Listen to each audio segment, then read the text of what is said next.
This channel does not promote any violent, harmful, or illegal activities. All content provided by this channel is meant for an educational purpose only.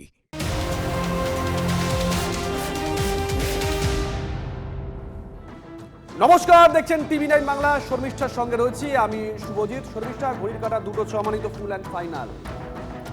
NCP এর ভবিষ্যৎ কি হবে? ভবিষ্যৎ কি বিষ বাও জলে?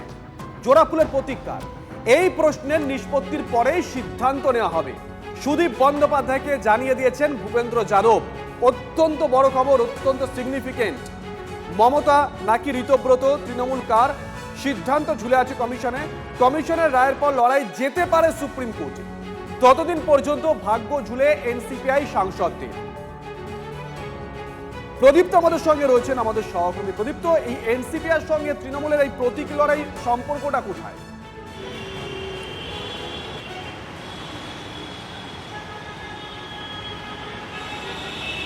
দেখো, এনসিপিআর সাংসদরা তারা সকলেই কিন্তু এখনো পর্যন্ত লোকসভা টিভির দিকে আমরা যদি খেয়াল করি, সেখানেও যখন বক্তৃতা করছেন আর সুদীপ বন্দ্যোপাধ্যায়, কাকলি ঘোষ দস্তিদার, শর্মিলা সরকার, জুন মালিয়ারা, এই ধরনের যে 20 জন সাংসদ রয়েছেন তাদের নিচে এআইটিসি লেখা হচ্ছে। ফলে সেই জায়গা থেকে একটা টানাপোড়েন রয়েছে এবং এনসিপিআই এখনো পর্যন্ত সেই অর্থে স্বীকৃত কোনো রাজনৈতিক দল নয়। এনসিপিআইয়ের প্রতীক আলাদা। ফলে সুদীপ বন্দ্যোপাধ্যায়দের আগামী দিনের লড়াই করতেও বেশ কিছুটা সমস্যা হতে পারে এনসিপিআইতে থাকলে। ফলে এই জায়গা থেকে দাঁড়িয়ে যদি দেখা যায় যে ঋতব্রত বন্দ্যোপাধ্যায়দের হাতেই তৃণমূল কংগ্রেসের প্রতীকটা গিয়েছে, ফলে সেক্ষেত্রে সুদীপ বন্দ্যোপাধ্যায়, কাকলি ঘোষ দস্তিদারদের সুবিধা হবে। এই কারণেই যে ভবিষ্যতের লড়াইটা তারা অনেক সহজে লড়তে পারবেন। এবং যেহেতু সকলেই মমতা বন্দ্যোপাধ্যায়ের বিরুদ্ধে গিয়ে এই লড়াইটা লড়ছেন, সে কারণে ঋতব্রত বন্দ্যোপাধ্যায়েরও একই লড়াই লড়ছেন। দুজনের নামের ফারাক রয়েছে। একদল তৃণমূলের মধ্যে থেকেই বিদ্রোহ করছেন, তৃণমূলের প্রতীককে সঙ্গী করেই মমতা বন্দ্যোপাধ্যায়ের সিদ্ধান্তের বাইরে গিয়ে নিজেদের মতো করে চলছেন এবং তারা দাবি করছেন তারা আসল তৃণমূল। কিন্তু সুদীপ বন্দ্যোপাধ্যায়, এখানে আরেকটা প্রশ্ন প্রদীপ্ত, এই প্রশ্ন করতেই হয়। আমরা বিধানসভার ক্ষেত্রে যেমন দেখেছিলাম ঋত তৃণমূল আর কালীঘাট তৃণমূল, লোকসভার ক্ষেত্রে তাহলে এরকম কাকলি তৃণমূল বা সুদীপ তৃণমূল না হয়ে এনসিপিআইটা কেন হলো? তারা তো তখনই ব্লকটা তৈরি করতে পারতো বা ঋত তৃণমূলের সংসদীয় ভার্সন হিসেবে বসতে পারতো।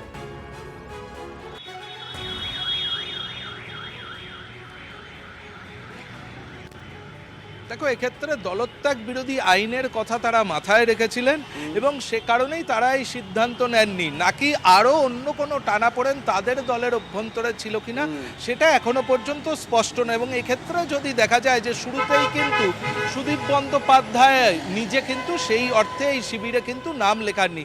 ধীরে ধীরে শিবিরের সংখ্যাটা বেড়েছিল এবং এই জায়গা থেকে যদি এক এক করে তারা যেতেন তাহলে দলত্যাগ বিরোধী আইনে কিন্তু পড়ে যেতেন। এবং সে কারণেই তারা একসঙ্গে তারা ভাবলেন যে অতি দ্রুত একটি দলের সঙ্গে তারা মার্চ করে যাবেন এবং সেই দলটা সরাসরি তারা এনডিএতে গেলেন। দেখো, এই রাজ্যের রাজনীতিতে এখনো সংখ্যালঘু ভোট কিন্তু কিছুটা হলেও ফ্যাক্টর।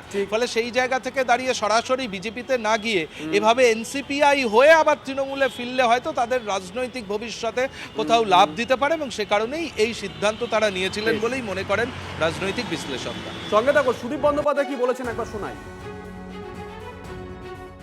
প্রধানমন্ত্রীকে বলেছি, ও বলেছে, আমরা অমিত শাহকে বলেছি। আজকে ভূপেন যাদব যখন ঘরে আসে তাকে আমার প্রথম প্রশ্ন ছিল যে এই স্বীকৃতি কবে হচ্ছে। উনি বলছেন যে জোড়া ফুলটা আগে কে পেয়ে যাক সেটা ঠিক হয়ে যাবে, ভেরি সুন, একটা মিনিমাম সময় আর লাগবে। কিন্তু এইটা নির্ধারণ হয়ে গেলে বাকি সব সমস্যা খুব দ্রুত সমাধান হয়ে যাবে। উনি অল্প কথা বলেন কিন্তু পজিটিভ কথা বলেন। আমার যা মনে হলো যে কে জোড়া ফুল পাচ্ছে এটা কোনো একটা বড় বিষয়, সেই বিষয়টা দ্রুত সিদ্ধান্ত হলে এই সমস্যাগুলো কোনো সমস্যা থাকবে না। আরো একবার যাব প্রদীপ্তর কাছে। প্রদীপ্ত, ভূপেন্দ্র যাদব যে কথা বলেছেন ক্যামেরার সামনে সেই কথা আসবো তোমার কাছে। বৈশাখ চট্টোপাধ্যায়, কালীঘাট তৃণমূলের নেতা, এই মুহূর্তে আমাদের সঙ্গে রয়েছেন। বৈশাখবাবু, শুভজিৎ রয়েছি। বৈশাখবাবু, ভূপেন্দ্র যাদব মানে সুদীপ বন্দ্যোপাধ্যায় দাবি করছেন, ভূপেন্দ্র যাদব জানিয়েছেন এই রকম যে এই আপনাদের মধ্যে এবং ঋতব্রত শিবিরের মধ্যে প্রতীক নিয়ে যে দ্বন্দ্ব চলছে, এইটা ফেসলা না হওয়া পর্যন্ত এনসিপিআই এর ভবিষ্যৎ বিষ বাও জলে। আপনার রিয়াকশন? প্রথমত আমি অল ইন্ডিয়া তৃণমূল কংগ্রেস থেকে বলছি, আপনারা কালীঘাট তৃণমূল এটা কিন্তু ঠিক নয়। আর সেকেন্ড কথা হলো যে এনসিপিআই বলে যে কোনো পার্টি আছে এটা কি এখনো পর্যন্ত জানা গেছে? বিজেপি একটা নাম লিখিয়ে রাখলেই সেটা পার্টি রেকগনাইজড হয়ে যাবে? সুতরাং যারা বেইমানি করে, বিশ্বাসঘাতকতা করে, গাদ্দারি করে, মমতা ব্যানার্জির পেছন থেকে ছুরি মেরে যারা ওইদিকে গেছে, তারা এবার বুঝতে পারবে যে কত ধানে কত চাল। এটা তো হতে পারে না সমস্ত কর্মীরা মমতা ব্যানার্জির ছবি দেখিয়ে, এই ক্যান্ডিডেটরাও মমতাদির ছবি দেখিয়ে নির্বাচনে জিতলো, তারপর মমতা ব্যানার্জিকে ব্যবহার করে নির্বাচনে জিতে তারপরে মমতা ব্যানার্জির সঙ্গে বেইমানি করলো। আজকে তো ওদের যে বিজেপি লিডার সেই তো বলে দিচ্ছে যে এটা কিছুই করা যাবে না। তাহলে এবার ওরা বিশ্বাসঘাতকতা করা হয়েছে, এটা প্রমাণ হয়ে গেছে। বৈষ্ণববাবু, আপনি পেশায় আইনজীবী, আপনি দীর্ঘদিন ধরে রাজনীতি করছেন। মুকুল রায় বাদ দিয়ে অতি সম্প্রতি একটা উদাহরণ দেখাবেন? আপনারা বিভিন্ন সময় বিভিন্ন দল থেকে নিয়েছেন জনপ্রতিনিধিদের, কোথাও দলত্যাগ বিরোধী আইন কার্যকর হয়েছে? এটার মধ্যে 20 জনকে নিরম ভাবে নিয়ে যাওয়া কি হয়? 17 জনকে কজনকে বলছে ওরা? এইগুলো ওদের মন গড়া কথা বললে হবে? বিজেপি যা করেছে দেশের মানুষ দেখেছে। গভর্নমেন্ট অপেল করে দিয়েছে মধ্যরাতে মধ্যপ্রদেশে। ওদের মুখে আর ওই নীতির কথা কতটা মানায় সেটা আপনারাই বলুন। এই পর্যন্তই বলতে পারি। না না, আপনার কাছে নির্দিষ্ট প্রশ্ন বৈষ্ণববাবু, এর আগে আপনাদের বিরুদ্ধেও তো অভিযোগ উঠেছে বা আপনারাও বিভিন্ন রাজনৈতিক দলের সিম্বলে জেতা জনপ্রতিনিধিকে আপনাদের দলে নিয়েছেন, বিধানসভায় বসিয়েছেন, অস্বীকার করতে পারবেন না। আমার প্রশ্ন হচ্ছে, মুকুল রায় বাদ দিয়ে অতি সম্প্রতি দলত্যাগ বিরোধী আইন কার্যকর হয়েছে, একটা এক্সাম্পল দেখাবেন? না, বৈষ্ণববাবুর সঙ্গে পরবর্তী সময় আবারও যোগাযোগ করব। দেবজিৎ সরকার এই মুহূর্তে আমাদের সঙ্গে রয়েছেন। দেবজিৎ বাবু, সুদীপ বন্দ্যোপাধ্যায় ক্যামেরার সামনে যেটা জানিয়েছেন যে ভূপেন্দ্র যাদব তাকে জানিয়েছেন যতক্ষণ না পর্যন্ত জোড়া ফুলের প্রতীক কার, কালীঘাট না ঋতব্রতর, এই সিদ্ধান্ত উপনীত হওয়া যায় ততক্ষণ পর্যন্ত এনসিপি এর ভাগ্য ঝুলে আছে। আপনার রিয়াকশন? আমাদের কেন্দ্রীয় নেতা শ্রী ভূপেন্দ্র যাদব তিনি তার কথা জানিয়েছেন এবং তার কথা সেটা সেলফ এক্সপ্লেনেটরি। এই বিষয়ে আমাদের পক্ষ থেকে কোনো রকম টিকা টিপ্পণী করার কোনো বিষয় নেই। কিন্তু একটা বিষয় যে তৃণমূলের প্রতীক কার, সেটা কোন দলের কাছে বা কোন উপদলের কাছে, সেটা নিয়ে জোরদার আলোচনা চলছে এবং এই বিষয়ে মামলা মোকদ্দমাও হয়েছে। যতক্ষণ না আদালতের কোনো রায় সামনে আসে ততক্ষণ জনগণের পক্ষে বা কারোর পক্ষে এটা বোঝা মুশকিল যে ওটা আদতে কার হাতে আছে। ধন্যবাদ। প্রদীপ্তর কাছে আরো একবার যাবো। প্রদীপ্ত, তাহলে কোথায় দাঁড়িয়ে গোটা পরিস্থিতি এখন, যদি এক লাইনে বলতে হয়?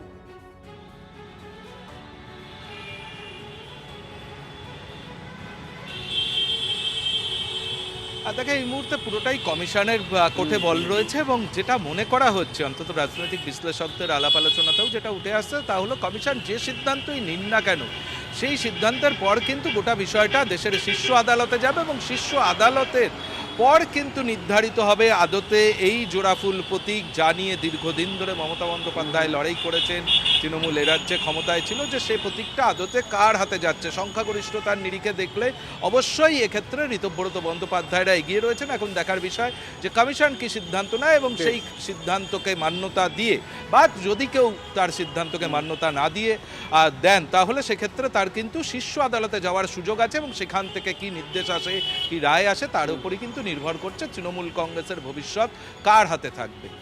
ধন্যবাদ।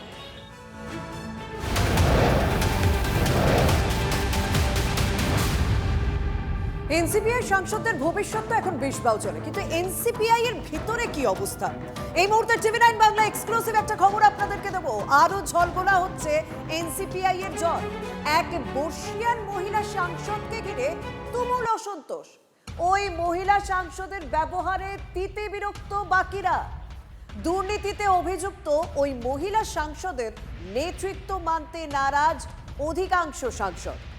অন্যদিকে এনসিপিআই এর আরো দুই সাংসদকে ঘিরেও জোর জল্পনা তৈরি হয়েছে। এক বর্ষিয়ান সাংসদ ও এক নবীন সাংসদকে ঘিরে সন্দেহের মেঘ দানা বেঁধেছে। আমাদের সঙ্গে রয়েছেন আমাদের অ্যাসিস্ট্যান্ট এডিটর তন্ময় প্রামাণিক। তন্ময়, একটা বিষয়, এনসিপিআই এর ভেতরে তো এখন বলা চাইলে অবস্থা ভীষণ কুয়াশায় ভরা। কারণ তিন সাংসদ আমরা আগেই দেখেছি যে তারা এনসিপিআই থাকছে কিন্তু এনডিএ কে সমর্থন করছে না, এনডিএর বৈঠকে থাকছে না, তাদেরকে নিয়ে একটা জটিলতা রয়েছে। তার উপর এক বর্ষিয়ান মহিলা সাংসদকে নিয়ে জটিলতা তৈরি হয়েছে। আরো বেশ কয়েকজন সাংসদ যারা কালীঘাটের চর বলে মনে করা হচ্ছে। এই মুহূর্তে এনসিপিআই কি একজোট নয়? ওখানে খান খান অবস্থা। দেখো, এনসিপির যে 20 জন সাংসদ একটা জায়গায় হয়েছেন, তাদের মধ্যে গৃহদাহ শুরু হয়েছে এটুকু বলা যায়। আমরা এনসিপির সূত্রে যেটুকু পাচ্ছি, একাধিক সাংসদের সঙ্গে কথা বলে আমরা যেটুকু খবর পাচ্ছি, তাতে সেখানকার এক বর্ষিয়ান সাংসদের ব্যবহার নিয়ে তিতিবিরক্ত সাংসদদের একটা বড় অংশ।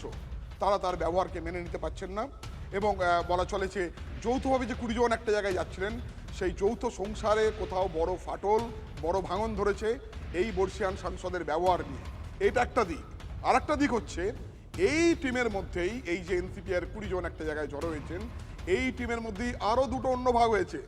কারণ এই টিমের একটা অংশ মনে করছে যে এখানেই 2 জন বা 3 জন রয়েছেন, একজন নতুন সাংসদ প্রথমবারের জন্য হয়েছেন, আর একজন বর্ষিয়ান সাংসদ আছেন, তিনি এই 2 জন নাকি কালীঘাটের সঙ্গে লিয়াজও রেখে দিচ্ছেন।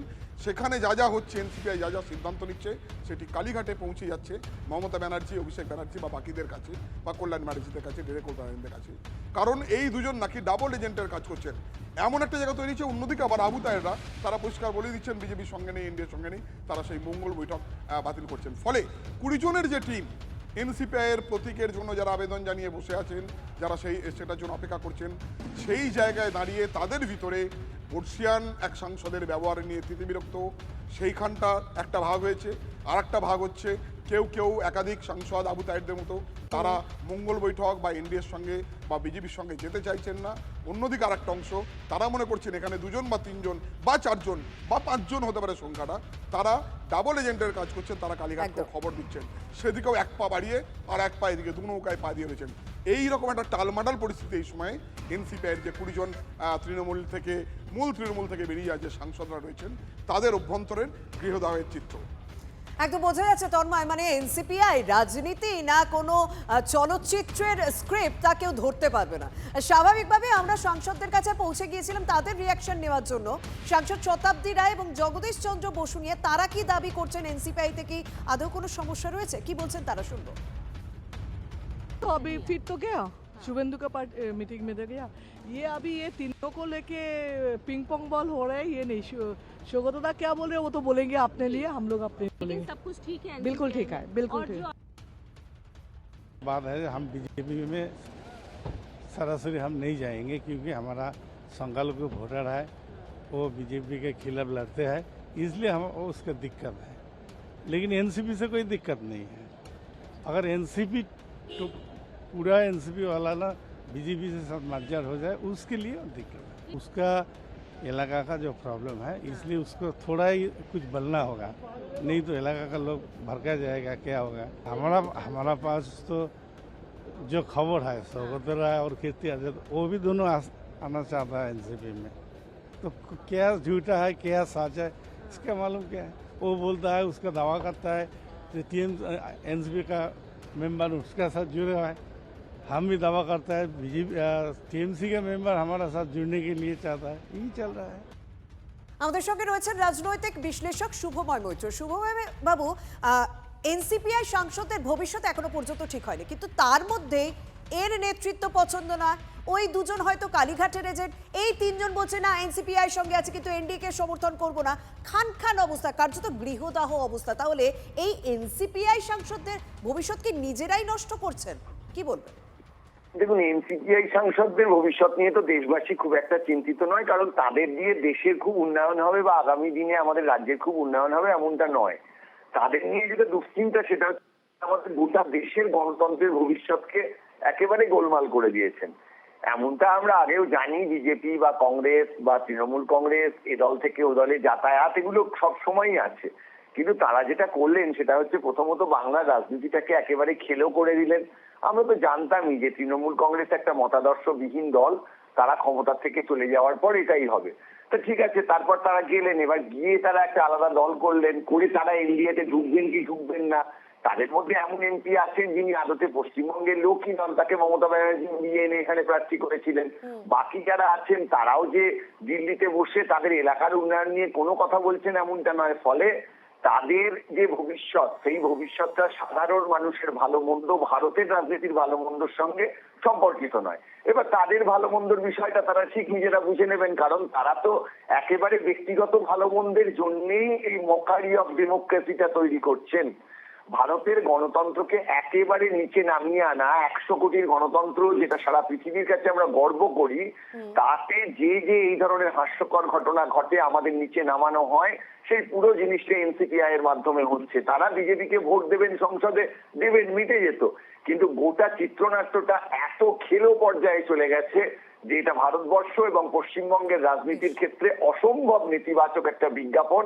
আজকের দিনে যারা দেশের উন্নতি চান, রাজ্যের উন্নতি চান, তারা এক বাক্যে বুঝতে পারবেন যে রাজনীতিটাকে তৃণমূল কংগ্রেস রাজত্বে ঠিক কোথায় নামিয়ে নিয়ে যাওয়া হয়েছে। বেশ, অনেক ধন্যবাদ।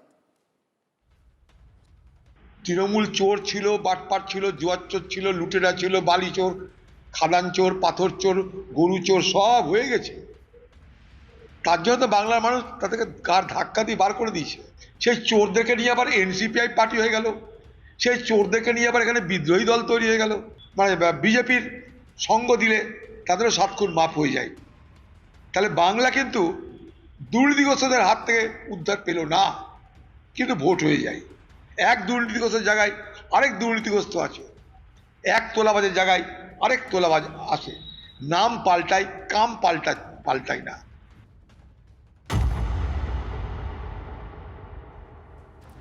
আর এরই মধ্যে হাইকোর্টে জোর ধাক্কা খেলেন অভিষেক বন্দ্যোপাধ্যায়। অভিষেকের বিদেশ যাত্রার মামলা খারিজ করলেন বিচারপতি।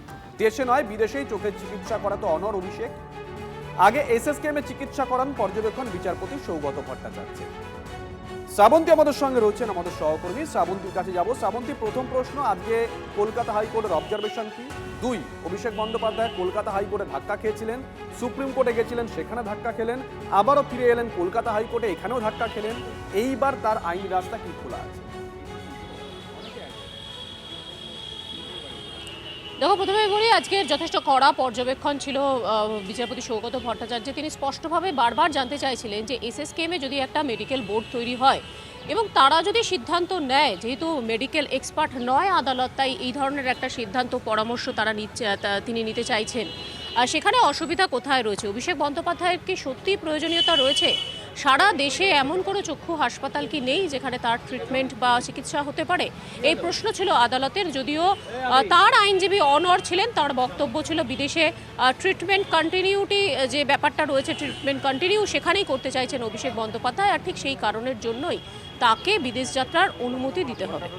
একটা পর্যায়ে এরকম যায় যেখানে অভিষেক বন্দ্যোপাধ্যায়ের আইনজীবী রেবেকা জন তিনি মামলা প্রত্যাহার পর্যন্ত করতে চান, কিন্তু সেটাতে সম্মতি দেয়নি আদালত। আদালতের বক্তব্য, শীর্ষ আদালতের পক্ষ থেকেই এই মামলা এসেছে, ফলে তাকে শুনতেই হচ্ছে। আপাতত এই মামলা, এই আর্জি খারিজ করে দেওয়া হয়েছে অভিষেক বন্দ্যোপাধ্যায়ের। তিনি যদি বিদেশে যেতে চান তাহলে তাকে এই পরামর্শ অনুযায়ী চলতে হবে। খুব স্বাভাবিকভাবেই তাহলে কি এখন অভিষেক বন্দ্যোপাধ্যায় ডিভিশন বেঞ্চে যেতে পারেন, যেহেতু শীর্ষ আদালত এই মামলা কলকাতা হাইকোর্টই শুনুক এমনটা নির্দেশ দিয়েছিল। সেখানে যেরকমটা জানা যাচ্ছে যে ডিভিশন বেঞ্চে অবশ্যই যাবার একটা রাস্তা খোলা আছে অভিষেক বন্দ্যোপাধ্যায়ের, কিন্তু সেখানেও এই প্রশ্ন উঠবে না বা এই প্রশ্ন সম্মুখীন হতে হবে না সেটা তো কেউ বলতে পারছে না। ফলে এই প্রশ্ন সম্মুখীন ফের হতে পারে অভিষেক বন্দ্যোপাধ্যায়। ধন্যবাদ। শুভজিৎ, কোথায় যাবেন উনি? ইডি আর সিবিআই এর বেষ্টনী থেকে বেরিয়ে পালানোর যে প্রচেষ্টা ছিল সেটা বিচারপতি শেষ করে দিয়েছেন। এসএসকেএমে এলে ভালো, যা ডাক্তারবাবুরা আছেন পশ্চিমবঙ্গের নাগরিকদের চিকিৎসা ওরাই করছেন, তাদের দৃষ্টি পশ্চিমবঙ্গের ডাক্তাররা পশ্চিমবঙ্গের নাগরিককে দিয়ে দিয়েছেন। অভিষেক বন্দ্যোপাধ্যায় কোন চোখ চান জানেন না তো? পিসিমণির চোখের মণি, সেই চোখের মণি এখন ইডি আর সিবিআই খুঁজে বেড়াচ্ছে। পালানোর প্রচেষ্টা ছিল, লক্ষ্মণ রেখা টেনে দিয়েছে বিচারপতিরা। এলিয়ার কোথায় যাবে? মার্কিন যুক্তরাষ্ট্রের সেবাশ্রয় খোলার চেষ্টা করলে সেটা দেখতে পারেন। আমাদের এখানে তো অনেকগুলো খুললেন সেবাশ্রয়, দেখুন ডোনাল্ড ট্রাম্পের সঙ্গে কথা বলে ওখানে সেবাশ্রয় খোলেন কিনা। এভাবে পালানোর কোনো চেষ্টা করে তো লাভ নেই। লোকে বুঝতে পারছে, জনগণ বুঝতে পারছে উনি কি চাইছেন। চোখ দিয়ে তো সবই দেখতে পাচ্ছেন। উনি তো বলে দিচ্ছেন যে 31-এ নাকি আমাদের দেখে নেবেন।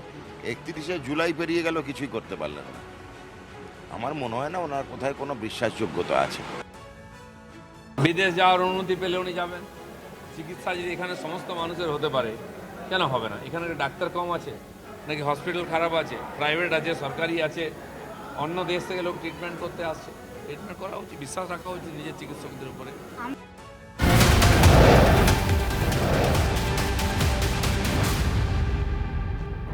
বিধানসভার ইতিহাসে নজিরবিহীন ঘটনা, এই প্রথম সাসপেন্ড হলেন একজন মার্শাল। বিস্তারিত জানাবেন আমাদের প্রতিনিধি প্রদীপ্ত সঙ্গে রয়েছে। প্রদীপ্ত, কেন এই নজিরবিহীন ঘটনা ঘটলো, কোন অভিযোগ এবং কাদের অভিযোগের পরিপ্রেক্ষিতে এই সিদ্ধান্ত নেওয়া হলো? বিধানসভার বর্তমান যিনি দায়িত্বে ছিলেন মার্শাল হিসাবে দেবব্রত মুখোপাধ্যায়, তার বিরুদ্ধে একাধিক বিধায়ক তারা অভিযোগ করেন যে মার্শাল দুর্ব্যবহার করছেন তাদের সঙ্গে, এবং বিধানসভা কর্তৃপক্ষ সেই বিষয়ে খোঁজ খবর নেন এবং সত্যতা মিলেছে, অন্তত তেমনটাই বিধানসভা কর্তৃপক্ষের একাংশ দাবি করছে। এই অভিযোগ যেমন ভাবে রয়েছে, একই সঙ্গে তোমার মনে থাকবে শর্মিষ্ঠা, কিছুদিন আগেই এই রাজ্যের বিধায়কদের জন্য অরিয়েন্টেশন ক্যাম্পের ব্যবস্থা করেছিল রাজ্য বিধানসভা কর্তৃপক্ষ, যেখানে লোকসভার স্পিকার ওম বিড়লা সহ অন্যান্য রাজ্যের বেশ কয়েকজন স্পিকার এসেছিলেন, মন্ত্রীরা ছিলেন, parliamentary affairs minister Kiren Rijiju ছিলেন, মুখ্যমন্ত্রী ছিলেন। সেখানেও দায়িত্বপূর্ণ যে আচরণ করা উচিত ছিল মার্শালের, সেই আচরণ তিনি করেননি। মূলত এই দুটি অভিযোগের ভিত্তিতেই তাকে প্রথমে শোকজ করা হয় এবং সেই শোকজের উত্তরে সন্তুষ্ট হয়নি বিধানসভা কর্তৃপক্ষ, এবং তারপরই এই সাসপেন্ডের সিদ্ধান্ত নেওয়া হয়েছে, অন্তত তেমনটাই জানা যাচ্ছে। এবং একই সঙ্গে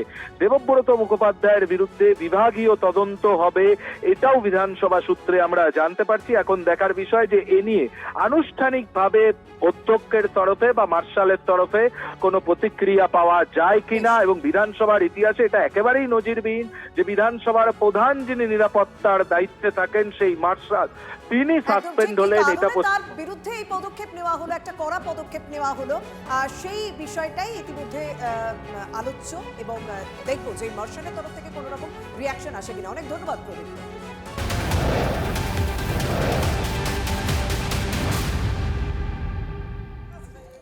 আর এবার আপনাদেরকে ছবি দেখাচ্ছি আমরা। রেশনে দেওয়া হচ্ছে নিম্নমানের চাল। টিভি9 বাংলায় সেই খাদ্যমন্ত্রী শুভজিৎ, মনে থাকবে খাদ্যমন্ত্রী বলেছিলেন যে রেশনে এবার থেকে নিম্নমানের চাল আর দেওয়া হবে না, সেরকম হলে তিনি সারপ্রাইজ ভিজিট করবেন। সেরকমই দেখা গেল অশোক কীর্তনিয়া, তিনি আজ সারপ্রাইজ ভিজিটে বেরিয়ে পড়েছিলেন এবং বনগাঁর রেশন দোকানে গিয়ে তিনি এই ছবি দেখলেন। স্বাভাবিকভাবে তিনি রেগে গিয়েছেন। আমাদের সঙ্গে রয়েছে প্রতিনিধি দীপঙ্কর। দীপঙ্কর, খাদ্যমন্ত্রী তিনি তার স্ট্যান্ড পয়েন্ট দায়িত্ব নেওয়ার পরে ক্লিয়ার করে দিয়েছিলেন, তিনি বলেছিলেন কোনো রকম দুর্নীতি বরদাস্ত করা হবে না, কিন্তু এই নিম্নমানের চাল এলো কোথা থেকে? মানে এটা যদি রেশন ব্যবস্থায় সরকার থেকে না দেওয়া হয়, তাহলে এই চাল কোথা থেকে? দেখো, এটাই তদন্ত সাপেক্ষ বিষয়। তিনি কেন নিম্নমানের চাল দিচ্ছিলেন বা সরকার থেকে যে চাল দিচ্ছে তারপর তিনি কিছু ওর মধ্যে ফাইল করছেন কিনা, মিক্সিং করছেন কিনা, এগুলো নিয়ে প্রশ্ন ছিল।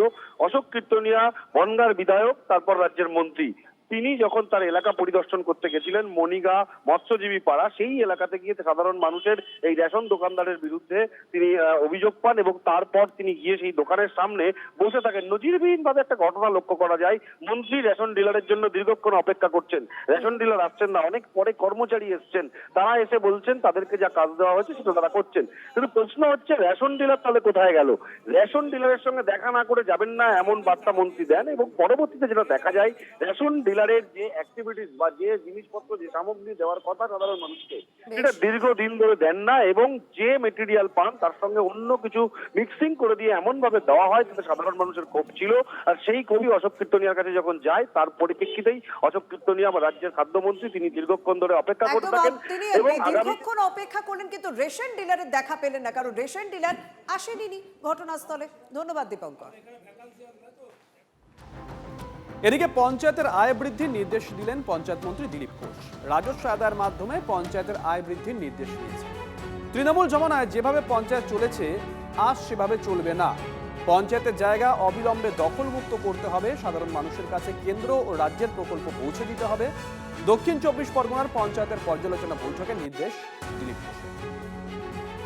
বাড়ি হিসাবে 1200 টাকা আমাদের ইনকাম বাড়াতে হবে পঞ্চায়েতকে, কারণ এখানকার পঞ্চায়েতের কোনো ইনকাম আসে না। প্রপার্টি আছে, বাজার আছে, হাট আছে, পুকুর আছে, কোথাও নদীর ঘাট আছে, ডাক হয়, তার টাকা লুট হয়।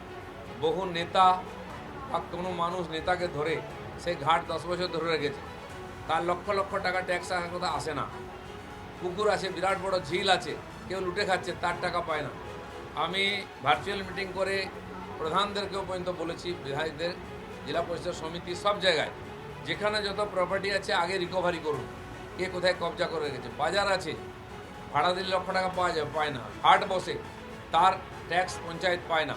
আমরা বলছি হাট বা বাজারটাকে রিপেয়ারিং করুন, শেড বাড়ান, স্থায়ীভাবে ভাড়া দিন, প্রতি হাটে তাদের কাছ থেকে ভাড়া নিন। আপনাদের কোন ফান্ডে ইনকাম বাড়াতে হবে, তা নাহলে সব ডেভেলপমেন্ট করতে পারবেন না। আমরা যে স্কিমে টাকা দিচ্ছি সেই স্কিমেই খরচা হবে সরকারি টাকা, অন্য স্কিমে হবে না।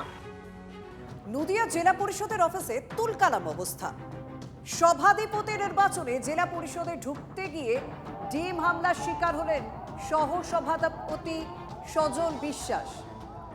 সহসভাধিপতি সজল বিশ্বাস তিনি সভাধিপতি নির্বাচনে জেলা পরিষদে ঢুকতে গিয়েছিলেন, তাকে দেখেই হামলা চালানো হয়। সজলের গাড়ি দেখেই স্লোগান বিজেপি কর্মীদের। আমাদের সঙ্গে রয়েছেন প্রতিনিধি মহাদেব। মহাদেব, একটা নির্বাচনী প্রক্রিয়া তিনি যোগ দিতে এসেছিলেন, তার আগেই এই পরিস্থিতি। স্বাভাবিকভাবে প্রশ্ন ওঠে, এই সজল বিশ্বাসের বিরুদ্ধে রাগ কেন?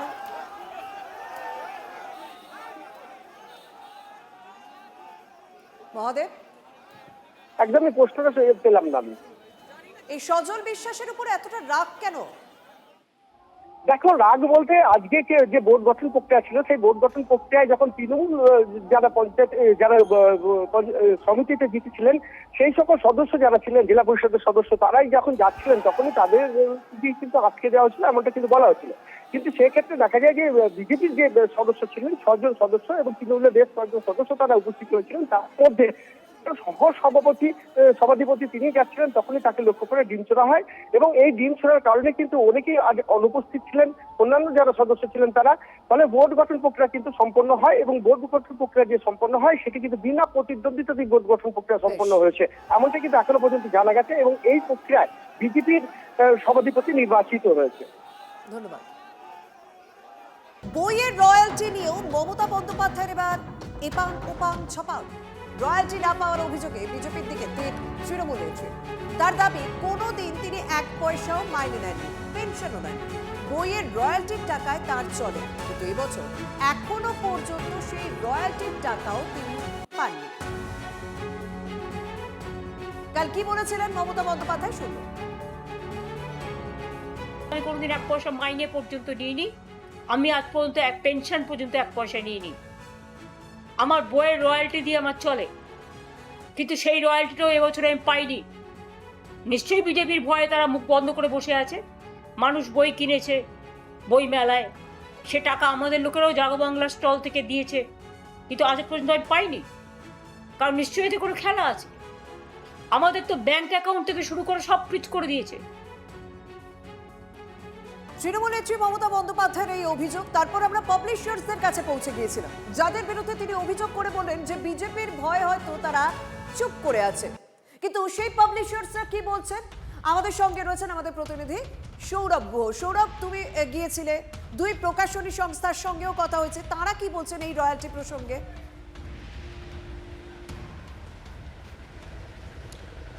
দেখো, প্রথমে বলি যে গতকাল 4:30টার সময় লাইভে এসে মমতা বন্দ্যোপাধ্যায় বিভিন্ন কথার মাঝখানে যে রয়্যালটির প্রসঙ্গটি তুলেছেন তা নিয়ে প্রাথমিকভাবে কিন্তু স্তম্ভিত কলকাতা কলেজ স্ট্রিটের প্রকাশক সংস্থা অনেকেই, এবং মূলত একটি যথেষ্ট বড় প্রতিষ্ঠান, তার বেশিরভাগ বই প্রকাশ করে থাকেন। তাদের যেটা বক্তব্য যে মূলত অগাস্টের মাঝামাঝি তারা রয়্যালটি দেন এবং সেক্ষেত্রেও অন্যান্য লেখকের মতোই মমতা বন্দ্যোপাধ্যায়ের কাছেও তাঁর প্রাপ্য রয়্যালটি পৌঁছবে।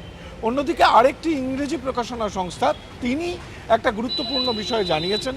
তারা বলেছেন যে মূলত তার রয়্যালটির বিষয়টি, বইয়ের রয়্যালটির বিষয়টি দেখভাল করতেন নবান্নের কিছু আধিকারিক, যাদেরকে এই ক্ষমতা বদলের পর অনেকেই অন্য জায়গায় স্থানান্তরিত হয়েছেন বা ফোনে পাওয়া যাচ্ছে না। ফলে শ্রীমতী মমতা বন্দ্যোপাধ্যায়ের লেখা বইগুলির রয়্যালটি কাকে এবং কিভাবে পৌঁছে দেওয়া হবে তা নিয়ে একটা জটিলতা চলছে। কারো সঙ্গে যোগাযোগও তারা করেছেন। এই কমিউনিকেশন, তুমি আমাদের সঙ্গে থাকো, অবশ্যই এই পরবর্তী বিষয়টা আমি তোমার কাছ থেকে জানবো। আমাদের সঙ্গে রয়েছেন গ্রন্থাগার মন্ত্রী গৌরীশঙ্কর ঘোষ, আপনাকে স্বাগত। কিন্তু তৃণমূল নেত্রী মমতা বন্দ্যোপাধ্যায় তিনি স্পেসিফিক বলছে কোনোদিনও তিনি মাইনে নেননি, কোনোদিনও তিনি পেনশন নেননি, তার রয়্যালটির টাকাতেই চলে, কিন্তু সেই রয়্যালটির টাকা তিনি পাচ্ছে না, কারণ বিজেপির ভয় নাকি প্রকাশক সংস্থা তারা চুপ করে আছেন। বিজেপি আসার পরে পরেই বলেছে ভয় আউট ভরসা ইন।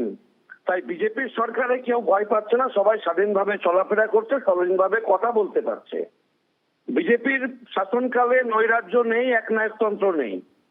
যে প্রাক্তন মুখ্যমন্ত্রী তিনি যে নৈরাজ্যের পরিবেশ বানিয়েছিলেন, এক নায়কতান্ত্রিক মানসিকতা নিয়ে হিটলারি মানসিকতায় এই সরকার চালাতেন, সেখান থেকে বাংলার মানুষ মুক্তি পেয়েছে, সমস্ত পাবলিশাররা মুক্তি পেয়েছে।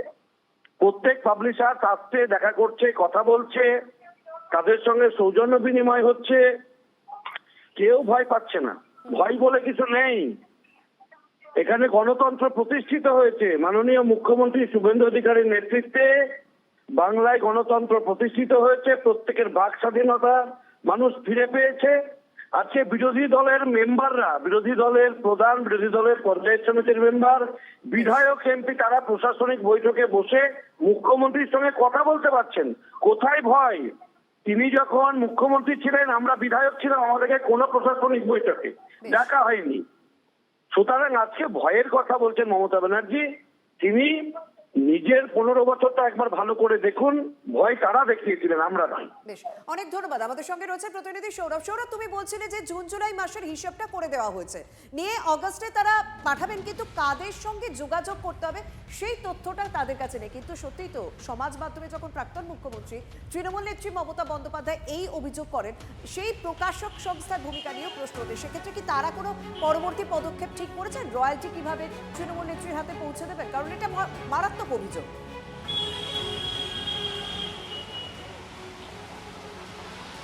দেখো, মমতা বন্দ্যোপাধ্যায়ের বই মূলত একটি ইংরেজি প্রকাশনা সংস্থা এবং কলকাতা কলেজ স্ট্রিটের একটি অত্যন্ত বড় প্রতিষ্ঠান তারা ধারাবাহিকভাবে বার করেছেন। এক্ষেত্রে ইংরেজি যে প্রতিষ্ঠান, তাদের বক্তব্য নবান্নের কর্তাদের বদল হয়েছে, যারা এই রয়্যালটি গ্রহণ করতেন এবং মমতা বন্দ্যোপাধ্যায়ের হয়ে তাদের অনেকেই এখন নবান্নে নেই, ফলে তাদের একটা কমিউনিকেশন গ্যাপ হয়েছে। অন্যদিকে যে বাংলা প্রকাশনী সংস্থা, তাদের বক্তব্য অগাস্ট মাসে অন্যান্য লেখকদের মতোই মমতা বন্দ্যোপাধ্যায় তার প্রাপ্য বইয়ের রয়্যালটি পাবেন। কিন্তু এক্ষেত্রে যে আমরা কলেজ স্ট্রিট বইপাড়ায় দাঁড়িয়ে আছি, আউট অফ স্টক মমতা বন্দ্যোপাধ্যায়ের সমস্ত বই, এটা কিন্তু খুবই গুরুত্বপূর্ণ। আউট অফ স্টক মমতা বন্দ্যোপাধ্যায়ের বই। মূলত আমরা যেটা জানতাম বিভিন্ন সূত্রে, যে জাগো বাংলার বিভিন্ন স্টলে তার বই বিক্রি হতো, পাশাপাশি রাজ্যের বিভিন্ন গ্রন্থাগারে তার বই নেওয়া হতো এবং স্কুলেও তার বই বিভিন্ন অনুষ্ঠানের পরিপ্রেক্ষিতে নেওয়া হতো। সেই বিষয়টি নেওয়া হচ্ছে না বলেই কি আউট অফ স্টক, এই প্রশ্নটা কিন্তু নিশ্চিতভাবে থেকে যাচ্ছে। কিন্তু এটা বাস্তব। আমরা প্রকাশক সংস্থার সঙ্গে যে কথা বলেছিলাম, সেই প্রতিক্রিয়া একটু দর্শকদের শোনাই, যে কি বলা হয়েছে তাদের তরফে। আমাদের রয়্যালটি প্রত্যেক বছরের শেষে আমরা পুজোর আগে, সাধারণত জুন জুলাই মাসের সময় আমাদের তৈরি হয় এবং যেরকম ছোট ছোট অ্যাকাউন্টগুলো থাকে তাদের প্রথমেই চলে যায়। যেসব বড় বড় অ্যাকাউন্টগুলো যেগুলো থাকে সেগুলো তৈরি হয়ে আমাদের সাধারণত এই আগস্টের মধ্যে আমাদের সেগুলো ডিসপ্যাচ হয়।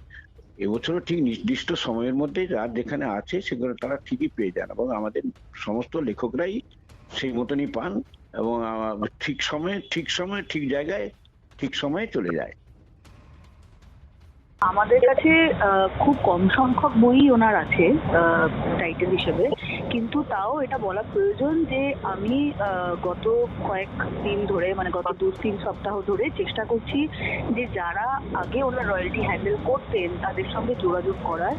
এখন যেহেতু সরকার বদল হয়েছে এবং তারা প্রত্যেকেই অন্যান্য জায়গায় চলে গেছেন, বেশিরভাগ লোকেরই ফোন নাম্বার পাল্টে গেছে, আমরা যোগাযোগ করতে পারছি না। এবং যাদের সঙ্গে আমরা যোগাযোগ করতে পেরেছি তাদের মধ্যে 2-3 জন জানিয়েছেন যে আমাদেরকে জানাবেন যে কি করে ওনার রয়্যালটিটা ওনার কাছে পৌঁছাতে পারবো।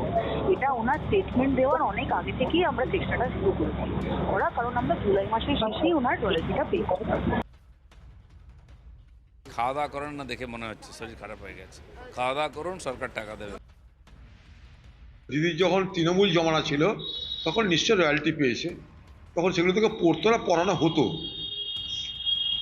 গলা দিয়ে যেমন তিতো ঢালতে হয় ছোটদের, ওরকম পড়ানো হতো। ও কবিতা পড়ার মতন লোক বাংলায় কতজন আছে আমার জানা নাই। তো পেনশন না পেলে তো টেনশন হবেই, তো দিদির পেনশন পাওয়ার চেষ্টা করা উচিত। কিন্তু আমার মনে হয় এই 15 বছর ধরে যা ধান্দা করেছে তৃণমূল পার্টি, তারপর যদি বলে যে পেনশন না পাওয়ার জন্য আমার অসুবিধা হচ্ছে, তাহলে লোকে কিন্তু হাসাহাসি করবে। অতএব আপনি টেনশন করেন না, ওরকম টেনশন কত দিয়ে যাবে আপনাকে।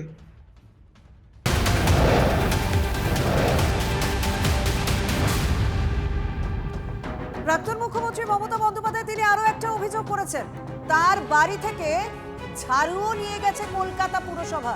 চাঞ্চল্যকর অভিযোগ, সমাজ মাধ্যমে এই অভিযোগ করেছেন।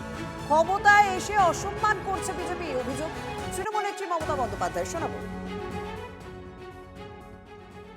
দুটো কর্পোরেশনের আমাদের সহকর্মী বন্ধু যারা আমাদের দিনরাত খাটে, রাস্তা পরিষ্কার রাখে, জল পরিষ্কার রাখে, নর্দমা পরিষ্কার রাখে, আমার এখানে ঝাড়ু দিতে আজ থেকে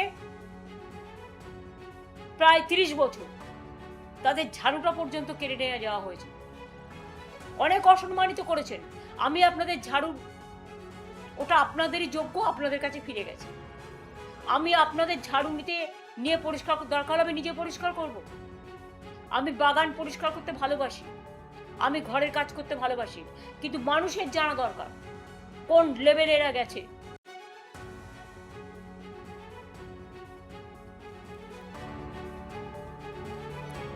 এদিকে আমতলায় অভিষেকের দলীয় অফিস ভাঙার অন্তর্বর্তী স্থগিতাদেশের মেয়াদ বৃদ্ধি। 21শে আগস্ট পর্যন্ত স্থগিতাদেশের মেয়াদ বাড়িয়েছে হাইকোর্ট।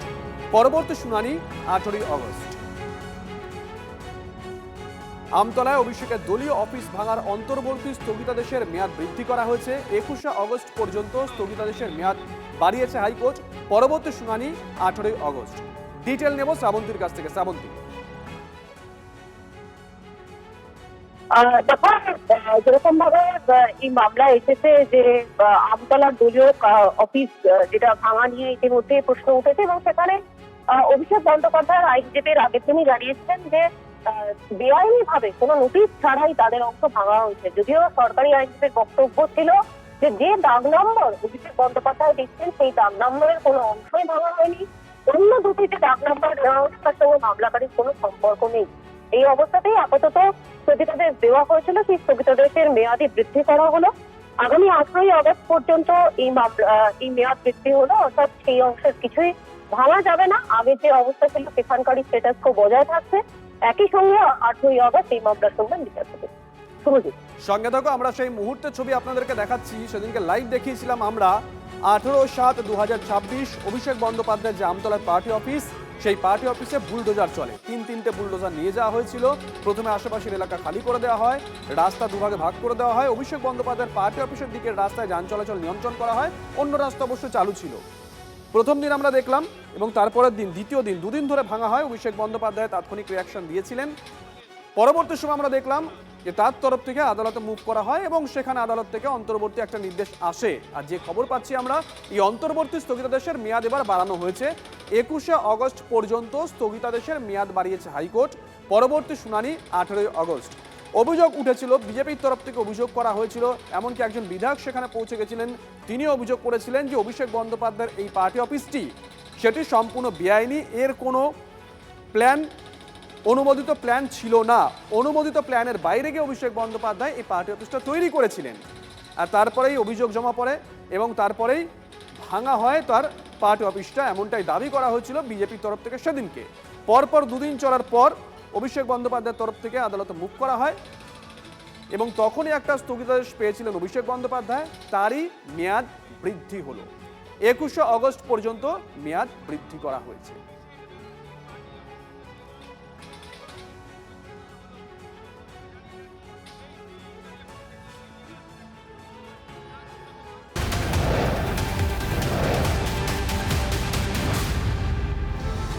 দেখুন, আমরা প্রথম দিন থেকে জোর গলায় দাবি করে আসি, আমরা TV9 বাংলা মানুষের স্বার্থে কথা বলি, মানুষের পাশে দাঁড়িয়ে কথা বলি। জায়গায় জায়গায়, বিভিন্ন জায়গায় পুরসভার কাউন্সিলররা তারা হয় এলাকা ছাড়া বা পুরসভা ডিসলভ হয়ে গেছে।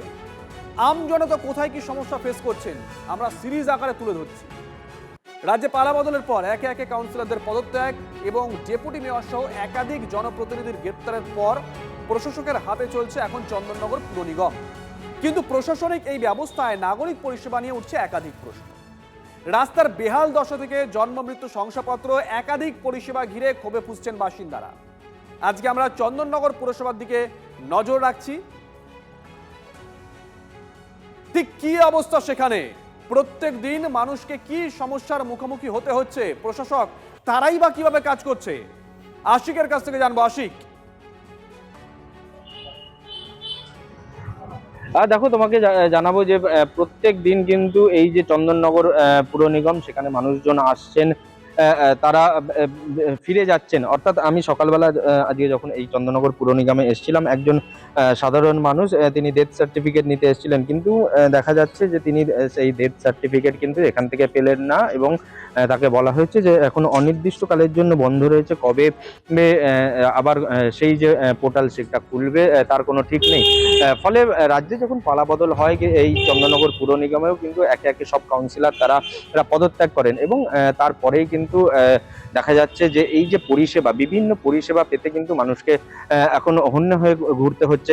সকালবেলা যে সময় আমরা এসেছিলাম, সেই সময় কিন্তু স্থানীয় যিনি বিধায়ক রয়েছেন দীপাঞ্জন গুহ, তার যে অফিস রয়েছে সেই অফিসেও কিন্তু মানুষজন গিয়ে বসেছিলেন, এবং সেখানে একজনের সঙ্গে আমরা কথা বললাম। তিনি যেটা জানাচ্ছেন যে প্রায় 15 দিন হয়ে গেছেন তিনি একটি সার্টিফিকেটের জন্য ঘুরছেন।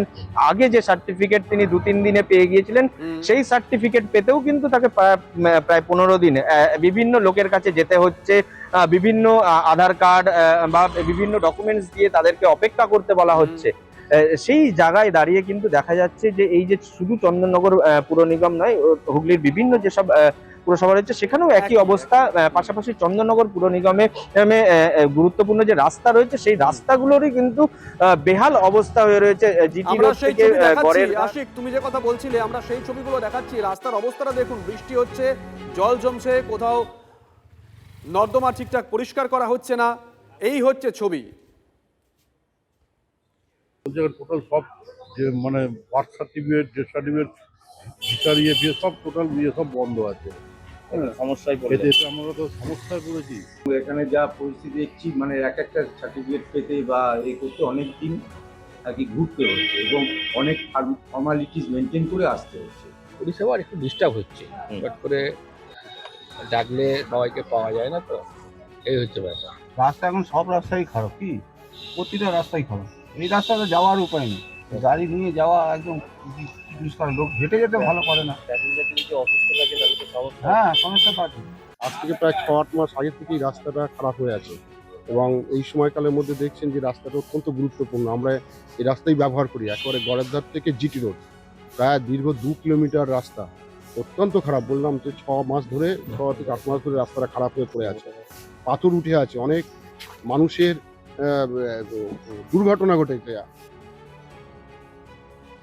মাইনে একটু সময় লাগছে, 10-11 তারিখ লেগে যাচ্ছে মাইনে হতে। মাইনে যে আগে আমরা পেতাম 7-8 তারিখ, ওটা মাইনে হতে হতে 10-11 তারিখ হয়ে যাচ্ছে। মাইনে আগে 7 তারিখে হবে, এখন কত তারিখ? 8 তারিখ, 10 তারিখ, 12 তারিখ, আর দেরি হতে এই মুহূর্তে চন্দননগর পৌর নিগমের পরিষেবামূলক যে কাজগুলো, বিশেষ করে নিকাশি ব্যবস্থা, রাস্তার দুপাশ যে আগাছা সাফাই সহ এই কাজগুলো খুবই বিপর্যস্ত অবস্থায় আছে। পরিকল্পনাহীনভাবে কাজগুলো হচ্ছে। আগে কাউন্সিলরদের একটা মতামত দেওয়ার সুযোগ থাকতো, আমাদের যারা সুপারভাইজার তাদের মাধ্যমে তারা এই কাজগুলো পরিকল্পনা করে করতো। এখন আমরা হয়তো প্রাক্তন হয়েছি, আমরা অন্যান্য মাধ্যমে দাবি জানাচ্ছি, কিন্তু দেখছি যে যেখানে ডিমান্ড বেশি বা যেখানে অতি প্রয়োজন সেই জায়গাগুলো বাদ দিয়ে অন্যান্য জায়গায় বারংবার পরিষ্কার হচ্ছে।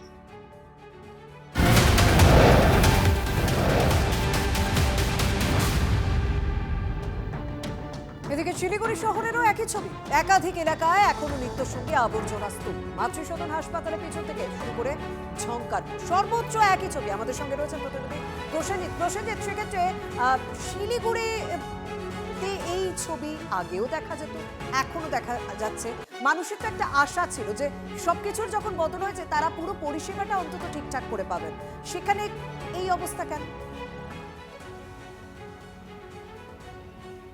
একদম, দেখো, মানুষের দুর্ভোগ যে তিমিরে ছিল সেই তিমিরেই কিন্তু সেই দুর্ভোগ রয়ে গিয়েছে। কারণ ওই 47 জোড়া চোখ, অর্থাৎ 47 জন কাউন্সিলর যারা ছিলেন তারা নেই। 5খানা বড় অফিস ছিল, যে অফিসগুলোতে 5 জন চেয়ারম্যান ছিলেন, তারা নেই। বদলে আছেন একজন প্রশাসক, কিন্তু এই পুরো এই শহরের যে এই জঞ্জাল সাফাই ব্যবস্থা, তাকে নিয়মিত মনিটরিং করবেন কে? এছাড়া নানা কাজে প্রতিদিন শহরের এই পৌর নিগমে এসে মানুষকে ভুগতে হচ্ছে। কারোর রেসিডেন্সিয়াল সার্টিফিকেট প্রয়োজন, আধিকারিকরা নানা বৈঠকে ব্যস্ত, দেখা করছেন না। কারোর অন্যান্য কোনো কাজ দরকার, যেটা পাড়ায় সামান্য কাউন্সিলের কাছে পৌঁছলেই হয়ে যেত বা কাউন্সিলের অফিস থেকে হয়ে যেত, সেই কাজগুলোর জন্য তাদের প্রতিদিন ঠাড়ে ঠাড়ে ছুটে বেড়াতে হচ্ছে, কখনো পৌর নিগম, কখনো বড় অফিস। যে ছবি আমরা দেখাচ্ছিলাম বিভিন্ন জায়গায় জঞ্জালের স্তূপ, যেখানে পাশ দিয়ে প্রচুর গাড়ি ঘোড়া চলছে, গুরুত্বপূর্ণ রাস্তা, সেই রাস্তায় এলাকায় জঞ্জাল পড়ে আছে সকাল 10টা, 11টা, 12টা অবধি। 12টার পরেও কখন গাড়ি আসবে তার কোনো ঠিক ঠিকানা কেউ বলতে পারছেন না, এবং গোটা এলাকা জুড়ে পুঁতি গন্ধময় পরিস্থিতি। কার্যত ডাম্পিং গ্রাউন্ড যেন উঠে এসেছে মনে হচ্ছিল ওই ঝংকার মোড় এলাকায়। অন্তত ছবি থেকেই বোঝা যাচ্ছে যে কতটা নোংরা এবং অস্বাস্থ্যকর পরিবেশ ওই এলাকায়। অনেক ধন্যবাদ প্রসেনজিৎ। এটা তো অনেক দিনের দীর্ঘদিনের সমস্যা, এটা দীর্ঘদিন। গন্ধ তো বিশাল পড়ায়, গন্ধ বাড়ায়, আশেপাশের বাড়ির লোকের পুরো সাফারার হয়। এগুলো কাউন্সিলর যখন ছিল আমাদের শ্রদ্ধেয় কৃষ্ণপাল, তখন ডেলি মোটামুটি পরিষ্কার হতো। এখন লক্ষ্মীপাল আছে, তা উনিও করেন, কিন্তু কি করবে, বড় নেই, এখন প্রশাসক চালাচ্ছেন। আমরা বিগত 5 বছর ধরে আমরা দেখে যাচ্ছি, এটা আজকের না, এটা মোটামুটি 5 বছর ধরে এখানে এভাবে ফেলা হচ্ছে। এভাবে যাওয়া আসা যে দুর্গন্ধ বেরোয় তা কোনো প্রকারে থাকাও যায় না এখানে। আর বারবার আমি টক টু মেয়রও বলেও ছিলাম, তা সত্ত্বেও কোনো কাজ হয়নি। পরিষ্কার করে আবার নোংরা হয়ে যায়, কোলাডুবুর কাচরা, তারপরে গঙ্গানগর কাচরা, হ্যাঁ প্লাস্টিক গুডানোর কাচরাগুলো তো এখানে ফালাইতে হয়। আমরা কি বলবো, আমরা তো কাজ করি দাদা। তো আজকের থেকে না, তো অনেক পুরানো হয়ে গেছে, এখানকার সবাই প্রশাসন সবই দেখছে। আর এখানে যত আসে পরিষ্কার করতে, প্রায় প্রতিদিনই আসে, এটা বলবো না যে আসে না, কিন্তু কোনো টাইমিং নাই, 12টা, 1টা, 2টা, 3টা বেজে যায়। আর এই যে কাচরাগুলো, হ্যাঁ, আর এই যে কাচরাগুলো আছে এই কিন্তু পুরো 7 নম্বর ওয়ার্ডের না, এটা আমাদের দিকে, এটা পুরো এরিয়া 8 নম্বর ওয়ার্ড, 6 নম্বর ওয়ার্ড সব এখানেই ফেলে যায়।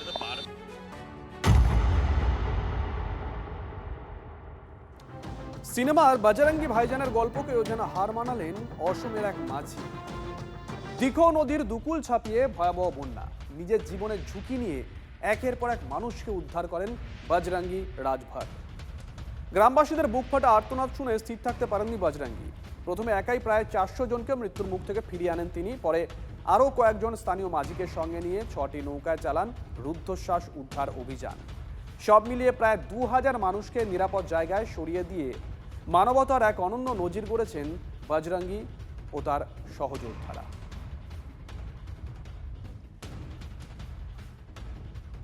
এই মুহূর্তে আমি দাঁড়িয়ে আছি আসামের নেপালিগাঁও। আর এই আসামের নেপালিগাঁয়ে কিন্তু এই যে 6টা নৌকা, ছোট ছোট নৌকা, ডিঙি নৌকা এক পাশে আমরা দেখতে পাচ্ছি, আবার ঠিক আমার সহকর্মীকে বলবো দেখানোর জন্য, ঠিক এ পাশে কিন্তু আরো কিছু নৌকা এখানে রয়েছে, আর একটা নৌকা কিন্তু সাইডে রাখা রয়েছে। ঠিক এই যে 6টা নৌকা আপনারা দেখলেন, এই 6টা ডিঙি নৌকা দিয়ে কার্যত হাজার হাজার মানুষের জীবন কিন্তু বাঁচিয়েছিলেন আসামের নেপালিকুঠি গ্রামের মানুষরা, এবং তারা তাদের নিজেদের প্রাণ সম্পূর্ণ হাতের মধ্যে রেখে কয়েক হাজার মানুষের জীবন কিন্তু তারা বাঁচালেন। लौटते समय में आसपास के इलाकों के आसपास के गांव के लोग चिल्ला रहे हैं कि बचाओ बचाओ, तो हम लोगों ने सोचा कि एक बार जा करके देखे, 2-1 लोग होंगे। उसके बाद हम उनको उठा के अपने घर के जितने भी सामान है उसको लेकर के जाएंगे। फिर जा करके देखे कि एक घर पे ऐसे उठाया लोगों को, पूरा परिवार। फिर देखे कि कोई वहाँ से निकल के नहीं गया है, सारे के सारे पूरा गांव के लोग वहीं पे फंसे हुए थे। सबको हम लोग निकाले, बहुत से घरों में कोई सेलिंग के अंदर घुस के हैं। तो एक ऐसा घर था कि उसमें हम लोग जैसे ही गए देखे कि एक पेशेंट है, उसका पूरा परिवार था। वो पेशेंट का पेशाब वाले नली में उसका पाइप लगा हुआ था, अभी बहुत अवस्था खराब था। কাহিনী বলবো নাকি কোনো অনুপ্রেরণার গল্প বলবো, নাকি কোনো এক অজানা স্বপ্ন? শক্তি চট্টোপাধ্যায়ের সেই কবিতার লাইনটা মনে পড়ছে, আসুন আমরা সবাই দেশে দাঁড়াই ভালোবেসে, মানুষ হয়ে মানুষের পাশে দাঁড়াই। আসাম থেকে দেবব্রত মণ্ডল, টিভি9 বাংলা। নেপালিকুঠি গ্রামে আরো কিছু মানুষের সাথে কথা বলবো, যারা সেদিন ঠিক এই বোট সাথে নিয়ে কয়েক হাজার মানুষের তারা জীবন বাঁচিয়েছিলেন। যাদের কাছে ছিল না কোনো মোবাইল, যাদের কাছে ছিল না কোনো রেকর্ডিং করার কোনো আধুনিক যন্ত্র, কিন্তু তারা নিঃশব্দে নিজেদের প্রাণকে বাজি রেখে কার্যত হাজার হাজার মানুষের জীবনকে তারা কিন্তু বাঁচিয়েছে। उस दिन में घर में मेहमान भी बहुत ज़्यादा थे, तो मैंने क्या किया, नाव एक लेकर उन लोगों को, अपना परिवार को, मेरे बीबी रह गई, मैं सब परिवार को लेकर ऊंचाई स्थान पर छोड़ दिया। छोड़ के आने के बाद में देखे गांव के आसपास में उधर आवाज़ आ रहा है, बचाओ बचाओ। मैंने उधर चला गया बचाने के लिए। कोई इतना ज़्यादा पानी में बच्चा लेके खड़ी है उसका मम्मी लोग, तो मैंने गांव तरफ में लग गया बचाने के लिए। इसे बचाते बचाते 2-3 बज गया। मैंने बचाते आदमी को बचाने में अपना बीवी को थोड़ा भी याद नहीं आया। जब आया तो देखा कि मेरे बीवी खिड़की पकड़कर रो रही है। हाँ, तो मैंने सोचा, बीबी बोल रही है आप 10 मिनट और देरी करते मेरे को नहीं पाते। मैंने बोला मैं तो सोचा भी नहीं था कि इतना पानी ज्यादा हो जाएगा घर में। मैंने क्या किया, फिर अपने बीबी को खिड़की से उसको पीठ में उठाकर इस सरोन का नाव में, उनको नाव में उठा दिए, आप इनको लेके जाइए, अब मैं और गांव में जा रहा हूँ आदमी को बचाने के लिए। तो मैंने बचाने में लग गया। उस दिन में ऐसा हुआ कि मैं एक गिलास पानी पीने का भी मौका नहीं मिला मेरे को। उस दिन में हम लोग 100 नाव का टीम का अंदर में हम लोग 1000 का ज़्यादा ही बचाए हैं आदमी को। वो दिन जो आप रेस्क्यू किया, कितना नाव था, कितना आदमी था? नाव तो फिलहाल हमारे गांव पर 6 हैं और 6 नाव हमारे गांव के जितने लोग थे उस टाइम पे ऐसा परिस्थिति आया था जो पानी उतना उठा हुआ नहीं था। तब तक ले हम लोग को महसूस हुआ कि ये पानी बहुत लहर हो रहा है। लहर का वजह से जैसे लगा ये पानी पूरा डुबाएगा ही। हम लोग जितने गांव के लोग थे सबको नाव में उठाकर साइड ऊँचे स्थान पर रख कर आ गए। कितना आदमी आप रेस्क्यू किया था? करीब 1500 से 2000। 15 से 6 नाव में। 6 नाव में। और कितना आदमी था नाव में आपका? मेरा 6 नाव में करीब, एक नाव में 5-6 आदमी करके ऐसे थे हम लोग।